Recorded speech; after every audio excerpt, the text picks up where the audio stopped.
Parliament आम आदमी को जाने का अधिकार नहीं है? अरे भाई सब आदमी चुनाव में लड़के जाएगा। कौन है सुधीर चौधरी भाई? 2 कौड़ी का लुच्चा लफंगा पत्रकार को आप लोग ऐसे बना रखे। का एक वरिष्ठ पत्रकार है, सत्ता की दलाली करता है, तलबे चाटता है सरकार की, पर बात करते हैं। कोई मुद्दा नहीं है उसके पास। जिस शो का नाम ब्लैक एंड व्हाइट है वो पाकिस्तान से चुराया हुआ है। प्रधानमंत्री के बयानों पर ध्यान दीजिए। प्रधानमंत्री का जन्म 1950 में है। 18 साल में उन्होंने पत्नी को छोड़ दिया, 40 साल भीख मांगी, फिर कब आम काट के खाए के चूस के खाए वो इंटरव्यू दे रहे। 9 साल प्रधानमंत्री हैं, 13 साल मुख्यमंत्री थे। कब आरएसएस के कार्यालय में झाड़ू पोछा किए, कब ये स्टेशन पर चाय बेचे, कब ये आप वैसे जोड़िएगा तो इनको तो 100 साल के ऊपर होना चाहिए। जितने ये व्याख्यान करते हैं कि हमने ये काम किया, हमने ये काम किया, उस हिसाब से नरेंद्र मोदी जी की उम्र 100 साल होनी चाहिए। अच्छा 100 साल बता रहे हैं आप? ले भैया तो झूठ बोलते हैं प्रधानमंत्री जी। जैसे इन्होंने वैवाहिक जीवन को छुपाया, डिग्री को छुपाया, आपको कहाँ से कमी नजर आ रहा है बताओ? अरे लोकतंत्र से चुने, अरे भाई ईवीएम से चुना गया है, लोकतंत्र का चीरहरण करके चुना गया है। 20 लाख ईवीएम कहाँ है? मैं तो आपको एक सा सवाल बोला।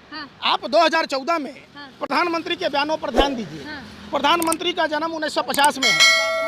18 साल में उन्होंने पत्नी को छोड़ दिया, 40 साल भीख मांगी, फिर कब आम काट के खाए के चूस के खाए वो इंटरव्यू दे रहे। 9 साल प्रधानमंत्री हैं, 13 साल मुख्यमंत्री थे। कब आरएसएस के कार्यालय में झाड़ू पोछा किए, कब ये स्टेशन पर चाय बेचे, कब ये आप वैसे जोड़िएगा तो इनको तो 100 साल के ऊपर होना चाहिए। जितने ये व्याख्यान करते हैं कि हमने ये काम किया, हमने ये काम किया, उस हिसाब से नरेंद्र मोदी जी की उम्र 100 साल होनी चाहिए। अच्छा 100 साल बता रहे हैं आप? ले भैया तो झूठ बोलते हैं प्रधानमंत्री जी। जैसे इन्होंने वैवाहिक जीवन को छुपाया, डिग्री को छुपाया। डिग्री की बात कर रहे हैं तो अगर डिग्री आप जिस तरीके से कह रहे हैं फर्जी डिग्री, अगर वो होता है तो क्या 2024 का चुनाव मोदी जी लड़ सकते हैं? नहीं, अयोग्य है प्रधानमंत्री, अयोग्य हैं प्रधान, बिल्कुल इनकी फर्जी डिग्री है और इनको जेल होनी चाहिए। मोदी जी को जेल बिल्कुल क्यों नहीं, फर्जी डिग्री चाहे देश का राजा ही क्यों ना प्रस्तुत करे, उस पर कार्रवाई होनी चाहिए। मतलब कहना चाह रहे हैं मोदी अरे जी को भाई जेल कराएंगे? हम पूछ रहे हैं हम आपको। प्रधानमंत्री को जेल करा देंगे? यहाँ सुप्रीम कोर्ट है, न्यायपालिका है, न्यायपालिका को संज्ञान में लेना था और लेना चाहिए कि जब प्रधानमंत्री 17 साल की उम्र में शादी किए, 18 साल में जसोदा बेन को तलाक बगैर बताए। आप किसी भी एज में कर सकते हैं। अरे सुन ही नहीं रहे, भीख मांगते मांगते ओपन से कर लीजिएगा। कहाँ से कैसे करेंगे बता दीजिए आप? अरे एक भिखारी का कोई होता है स्थायी प्रमाण पत्र? घर का है ना? कहाँ का होता है? कहाँ भीख मांगे? एक ही जगह रह के भीख मांगे। 5 आदमी बता दीजिए जिससे 40 साल में 5 आदमी ऐसा बता दीजिए जिसे नरेंद्र मोदी जी ने भीख मांगा हो। कोई ऐसे पूरा हिंदुस्तान में जब अरे भाई सुन नहीं रहे, पूरा दुनिया मर गया उनको भीख देने वाला। आप समझो 40 साल भीख मांगे, कोई 5 आदमी बता दीजिए जो प्रधानमंत्री को भीख दिया। चर्चा राहुल गांधी की हो रही है, फिर वही बात चले गए मोदी जी पर। हर काम में राहुल गांधी पर पहुंच जाइएगा। राहुल गांधी जी की हो रही है ना? विदेश वाले बोल रहे हैं ना कि राहुल गांधी जब भी जाते हैं विदेश में, भारत का पहले गए थे तब। अब वहाँ जाके भाइयों बहनों मेरी तो बदकिस्मती है कि मैं हिंदुस्तान में पैदा लिया, ये सम्मान है? अरे इस भारत भूमि को आप प्रणाम कीजिए जिसने आपको प्रधानमंत्री के ताज दिया, जिसने आपको मुख्यमंत्री बनाया। तो कह तो रहे हैं कांग्रेस तो गरीबों को तरसाती है केवल। कांग्रेस का समय था। अरे सुन तो लो, अरे सुन लो तो उनका काम क्या है? महाकालेश्वर में जो घोटाला फ्रॉड हुआ, 50% कमीशन लिया गया, 30 किलोमीटर की रफ्तार से बहने वाले हवा में हमारे 6 ऋषियों की प्रतिमा, अरे फिर भटका रहे हैं। क्या थी और आप क्या पे चले गए? राहुल गांधी बनवाए थे। मध्य प्रदेश में 3 चीज है, शिवराज, महाराज, नाराज। इन तीनों के चक्कर में पूरा मध्य प्रदेश पिस रहा है, तो आप उसकी चर्चा नहीं करते। बात हो रही थी कि राजस्थान में मोदी जी ने कहा है कांग्रेस तरसाती है, आप एमपी पहुंच गए। अब मध्य प्रदेश में क्या हो रहा है, यूपी में क्या हो रहा है, हरियाणा में क्या हो रहा है, उत्तराखंड में क्या हो रहा है, वहाँ नहीं तरसाया जा रहा है। रामराज बन रहा है। यूपी में लोगों को जिंदा जला दिया गया।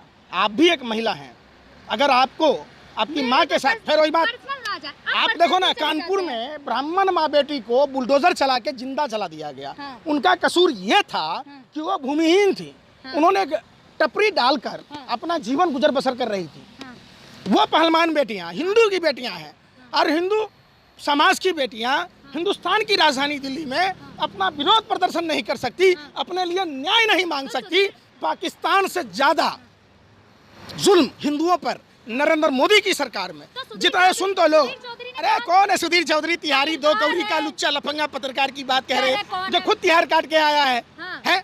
अरे भाई फिर उन्होंने कहा ऐसे जीत के वो भी वापस करना चाहिए था। सुधीर चौधरी को बोलो। रेलवे की नौकरी अरे सुन तो लो। हाँ, बोले आप। ब्रजभूषण शरण सिंह जितना वेतन लिया है, भत्ता लिया है, अगर सुधीर चौधरी की माँ ने दूध पिलाया तो बोलिए सुधीर चौधरी को कि ब्रजभूषण शरण सिंह से कहे। अरे भाई मैं कह रहा हूँ फिर वही बात, आप इतना बड़ा अपमान करते रहेंगे और हमसे लेंगे। अरे हमारे शरीर में खुदीराम बोस का खून दौड़ता है, सावरकर का नहीं। हमारे शरीर में सुभाष चंद्र बोस का खून दौड़ता है, जयप्रकाश नारायण का खून है। हमारे शरीर में भगवान चित्रगुप्त का खून है। हम लोग डरने वाले नहीं हैं। और ये जो मीडिया मतलब क्या? भांड। जैसे राजा का भ्रांड था वैसे ही देश की मीडिया भांड का काम कर रही है। सवाल उसको पूछना चाहिए, कानपुर में ब्राह्मण माँ बेटी को कैसे जिंदा जलाया गया, तक वहाँ पहुँच जाएंगे काबुल। उन्होंने ये भी बोला कि आप ऐसे क्यों पार्लियामेंट जा रहे हो, चुनाव लड़के जाओ। चुनाव लड़के पार्लियामेंट में जाए, ब्रजभूषण जी के साथ। पार्लियामेंट आम आदमी को जाने का अधिकार नहीं है। चुनाव लड़के जाए। अरे भाई सब आदमी चुनाव लड़के जाएगा। कौन है सुधीर चौधरी? भाई दो कौड़ी का लुच्चा लफंगा पत्रकार को आप लोग ऐसे बना रखे। का एक वरिष्ठ पत्रकार है, सत्ता की दलाली करता है, तलबे चाटता है सरकार की, पर बात करते हैं। कोई मुद्दा नहीं है उसके पास। जिस शो का नाम ब्लैक एंड व्हाइट है वो पाकिस्तान से चुराया हुआ है। अच्छा। और उसका ड्रामा हम लोगों ने देखा। नाम भेजिए, जाके देखिए पाकिस्तान में चलता है black and white. Black and white में व्हाइट हटा दीजिए, सारा का सारा ब्लैक ही ब्लैक है।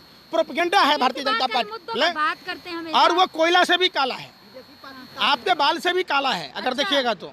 हाँ, वो कोयला में कितनों सौरभ साबुन रगड़ के मारिएगा तो साफ नहीं होगा। वो एक एजेंडा है भारतीय जनता पार्टी का, कार्यक्रम है जिसको वो अपने चैनल से दिखाते हैं। अगर वो दिखाते तो कश्मीरी पंडितों पर डीएनए कर दे, जिन कश्मीरी पंडितों को आज 12 महीने से अधिक हो गए, वेतन नहीं मिल रहे। आप बात करते तो नहीं कर रहे ना। चलिए लास्ट में पूछूंगी, आप जनता से क्या कहना चाहेंगे, क्या अपील करना चाहेंगे आप? देखिए जनता सब समझती है, ये पब्लिक है, सब कुछ जानती है और सब कुछ जान गई है 9 साल में कि इनका एजेंडा। अब मीडिया के नाम पर लोग थूकते हैं कि ये मीडिया नहीं है, ये दलाल गोदी मीडिया है, जो भाजपा के प्रचार तंत्र का एक बहुत बड़ा हिस्सा है। और सरकारी विज्ञापन और जो इनके औद्योगिक इकाइयाँ जो इनके सहयोगी हैं। आप एक बात बताइए, विज्ञापन के चक्कर में जैसे नहीं होता है कि कुत्तों को बोटी फेंक दिया और कुत्ता भौंकना बंद कर दिया, तो सरकार से सवाल पूछना बंद कर दिया, जैसे इनको विज्ञापन के चक्कर में। तो आप जब देखिएगा देश के मुद्दे ना पूछ के किसी भी भाजपा सांसद के यहाँ आप चले जाइए और आप देश की बेटियों के सवाल पर सवाल कर लीजिए। उनके घर में भी बच्चियाँ हैं, उन पर सर पर हाथ रख के बोल दें कि अगर देश की पहलवान बेटियों के साथ जो हुआ अगर वो सही है तो बता दीजिए। ठीक है। फिर